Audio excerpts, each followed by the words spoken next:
everyone, this is Christina from Sweet Pea Births. Today we're not going to do a Q&A with SPB.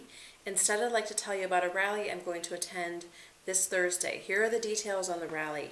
It's Thursday, November 5th at 11 a.m. It's going to be happening in front of the Arizona Department of Health Services. The address is 150 North 18th Avenue in Phoenix, Arizona.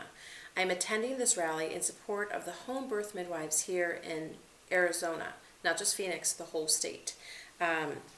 There's links in the comments to these rallies. There's going to be one in person, and if you're not in town or if you're unable to attend, there's also a virtual rally happening on social media. So again, links down in the comments. I hope you will join me in person or online. This is why we're rallying and supporting our midwives. Back in 2013, the midwifery scope of practice was opened up to include and allow mothers who had or who wanted vaginal births after cesareans to be able to have that access at home legally. It also allows for breech births to happen at home under certain circumstances. Now, along with that expansion of service, there was also a few things added into the midwifery scope of practice that the midwives and those of us who are home birth patients have a little bit of a problem with, and those are things that are mandatory now. They used to be optional, or at least you could opt out without a lot of hassle from the Arizona Department of Health Services. Some of these things include mandatory medical care, mandatory testing, mandatory vaginal exams, mandatory hospital transports in situations that before were handled at home with success by the midwifery providers and accepted by their clients as the standard of care they wanted. Now, this is what we have to say to the Arizona Department of Health Services. Coercion is not consent. I shouldn't have to consent to a vaginal exam and a home birth because my midwife is going to get in trouble. No is no, and I have the right to decline that. So that's just a small example of something that somebody would be forced into doing if they were going to comply and allow their midwife to practice under the license she has with the state of Arizona.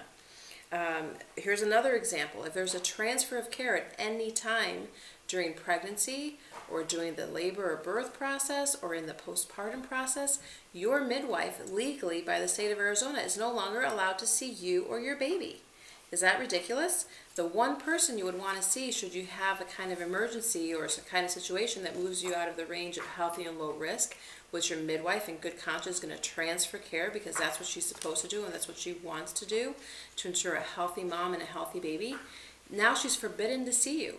So when you are in your situation and wanting to see a familiar face and be with somebody who you have history with, the Arizona Department of Health Services doesn't want her anywhere near you. So that's, again, we're asking midwives to choose between conscientious care and their clients' wishes. So why now? Now we're in a situation where 22 out of 74 of the licensed midwives in the state of Arizona, fully almost a third of them, have been sanctioned by or suspended by, in some cases, the Arizona Department of Health Services. And November 7th, 2014 is when Honorable Judge Lang, in a decision for one of our midwives, stated these things. Here's an excerpt from the legal judgment. Tom Salo, ADHS's Acting Assistant Director of Licensing, testified that ADHS has been aware of a potential conflict in its rules for years, but it has taken no action to rectify it, nor has it offered midwives a course of action that would satisfy both the duty to transfer care and the duty not to abandon the patient. Now, I'm reading you this from legal proceedings. I'm going to give you a link in the comments so you can read them for yourselves. Here's another excerpt from page 7 of this same ruling. Considering that the ADHS has known about the potential problem posed by the rules for years and has yet failed to arrive at solution itself, it is unrealistic to expect midwives to hit the perfect balance of safety and duty when suddenly placed in an awkward position by a client. Here's another one. An internal inconsistency in the laws and rules combined with ADHS's failure to provide guidance that ensures no mother and child will be abandoned without professional care makes it impossible for midwives to follow the rule. ADHS has known about the problem for years and has taken no action to resolve the inconsistency or give the midwives a reliable course of action. And I love this. It's my favorite line from this whole thing. It is not appropriate to require anyone to do the impossible.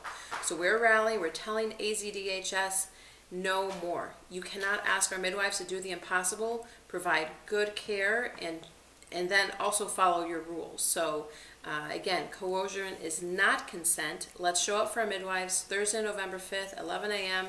I hope to see you on the steps there in front of the Arizona Department of Health Services, and support our Arizona midwives. Thanks everybody for watching.